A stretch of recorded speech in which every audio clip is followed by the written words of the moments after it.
কিংবদন্তি ভারতীয় ফুটবলার তুলসী দাস বলরাম ইদিকাতে বই প্রকাশনা। Balaram the hero of Indian football বই অলাকাদা স্পোর্টস জার্নালিস্ট শ্যামসুন্দর ঘোষ।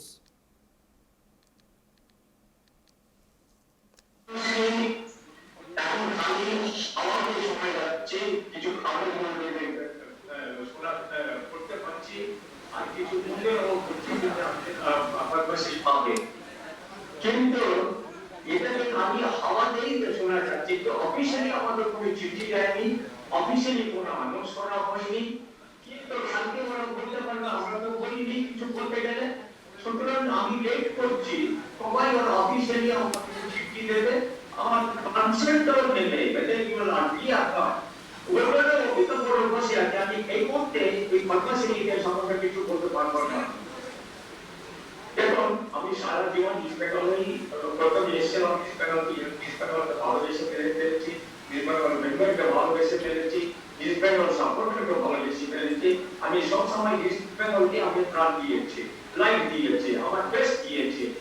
কিন্তু আমি তখন সন্তোষ মানদে আমাদেরকে একটা বেনিফিট ম্যাচ দিয়েছে শিলচরে।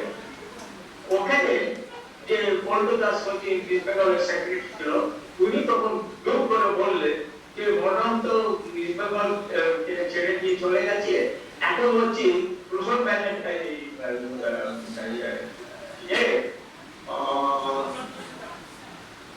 ওকে বলরাম সঙ্গে হ্যাক করা।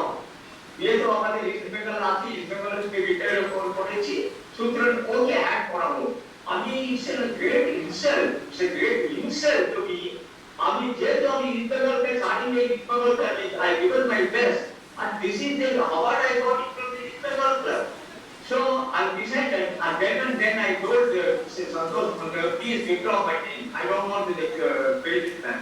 So I told him immediately. I told him, if I die also, I don't want to go. আমি ইস্ট বেঙ্গল ক্লাবে আমার ডেট বডি নিয়ে যাবে না, ইস্ট বেঙ্গল ক্লাবে আমি পা দেবো না।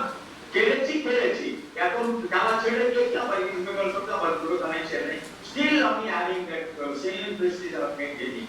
I'm not going to East Bengal. I told my friends and everyone not to take my dead body to East Bengal to die. And don't ask them to take back also.